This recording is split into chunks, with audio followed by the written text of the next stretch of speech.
30ಕ್ಕೂ ಹೆಚ್ಚು ವಿದ್ಯಾರ್ಥಿಗಳು ದಿನನಿತ್ಯ ಜೀವ ಕೈಯಲ್ಲಿ ಹಿಡಿದು ಪಾಠ ಕೇಳ್ತಿದ್ದಾರೆ. ಆ ಶಾಲೆಯಲ್ಲಿರುವಂತಹ ಸಮಸ್ಯೆ ಬಗ್ಗೆ ಪರಿಪರಿಯಾಗಿ ಬೇಡಿಕೊಂಡ್ರು ಶಿಕ್ಷಣ ಇಲಾಖೆಯಾಗಲಿ ಅಥವಾ ಜನಪ್ರತಿನಿಧಿಗಳಾಗಲಿ ಯಾರು ತಲೆ ಕೆಡಿಸಿಕೊಳ್ಳುತ್ತಿಲ್ಲ.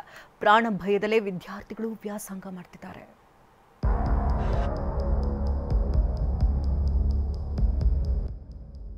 ಮಳೆ ಬಂದ್ರೆ ಸಾಕು, ಕಟ್ಟಡದ ಸಿಮೆಂಟ್ ಉದುರುತ್ತೆ, ಮೇಲ್ಚಾವಣಿ ಬಾಯಿ ಬಿಟ್ಟಿದೆ.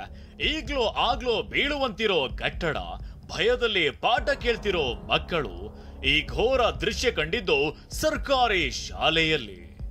ಇದು ಗಡಿನಾಡು ಚಾಮರಾಜನಗರ ಜಿಲ್ಲೆ ಹನೂರು ತಾಲೂಕಿನ ಹೋಗ್ಯಂನ ಅಂಚೆಪಾಳ್ಯ ಗ್ರಾಮ.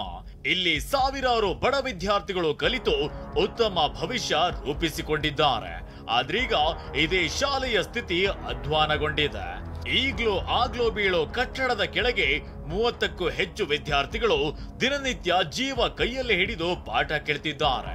ಇಷ್ಟೆಲ್ಲ ಸಮಸ್ಯೆಗಳಿದ್ರೂ ಶಿಕ್ಷಣ ಇಲಾಖೆಯಾಗ್ಲಿ ಜನಪ್ರತಿನಿಧಿಗಳಾಗ್ಲಿ ಯಾರೂ ತಲೆ ಕೆಡಿಸಿಕೊಳ್ತಿಲ್ಲ.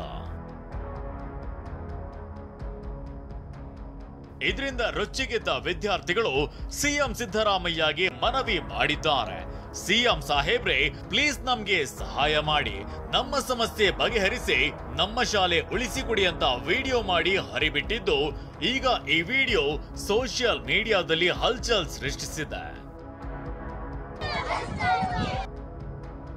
ಇನ್ನು ಕಳೆದೊಂದು ವರ್ಷದಿಂದ ಚಾಮರಾಜನಗರ ಜಿಲ್ಲೆಯಲ್ಲಿ ಬರೋಬ್ಬರಿ 23ಕ್ಕೂ ಹೆಚ್ಚು ಸರ್ಕಾರಿ ಕಿರಿಯ ಪ್ರಾಥಮಿಕ ಹಾಗೂ ಹಿರಿಯ ಪ್ರಾಥಮಿಕ ಶಾಲೆಯಲ್ಲಿ ಶೂನ್ಯ ದಾಖಲಾತಿಯಿಂದಾಗಿ ಬೀಗ ಜಡಿಯಲಾಗಿದೆ. ಇದರ ಮಧ್ಯೆ ಈ ಶಾಲೆಯ ಕಟ್ಟಡ ಕೂಡ ಬೀಳುವಂತಿದೆ. ಹೀಗಾಗಿ ವಿದ್ಯಾರ್ಥಿಗಳ ಸಂಖ್ಯೆಯು ಇಳಿಕೆಯಾಗ್ತಿದೆ. ಪೋಷಕರು ಕಿಡಿಕಾರ್ತಿದ್ದಾರೆ. ಯಾವ ವ್ಯವಸ್ಥೆನೇ ಸರಿಯಾಗಿಲ್ಲ. ಅದರಿಂದ ಮಳೆ ಹೋಯ್ತಂದ್ರೆ ಕೆಳಗಡೆ ಎಲ್ಲ ನೀರು ಬೀಳ್ತಾ ಇದೆ, ಗೋಡೆ ಎಲ್ಲ ಬೀಳ್ತಾ ಇದೆ, ಮಕ್ಕಳು ಕೂತ್ಕೊಳ್ಳೋಕ್ಕಾಯ್ತಾ ಇಲ್ಲ, ಬಟ್ಟೆಲ್ಲ ತೇಮ ಆಯ್ತಿದೆ, ಗ್ರೌಂಡ್ ಇಲ್ಲ, ಏನೂ ಇಲ್ಲ, ಸ್ವಚ್ಛತೆ ತುಂಬ ಮೋಸ ಆಗಿದೆ. ಎಲ್ಲ ಸ್ಕೂಲು ನೋಡಿ, ನಮ್ಮ ಶಾಲೆಯಲ್ಲಿ ನೋಡಿ ಯಾವ ರೀತಿ ಐತೆ ಅಂತ ಎಲ್ಲ ನೋಡ್ಬಿಟ್ಟು ಬಂದು ಯಾವ ರೀತಿ ಐತೆ ಅಂತ ಮಾತಾಡಿ. ದಿನನಿತ್ಯ ಪ್ರಾಣ ಭಯದಲ್ಲಿ ವಿದ್ಯಾರ್ಥಿಗಳು ವ್ಯಾಸಂಗ ಮಾಡ್ತಿದ್ದಾರೆ. ಈಗಲಾದ್ರೂ ರಾಜ್ಯ ಸರ್ಕಾರ ಬಡ ಮಕ್ಕಳ ಸಮಸ್ಯೆ ಈಡೇರಿಸಬೇಕಿದೆ.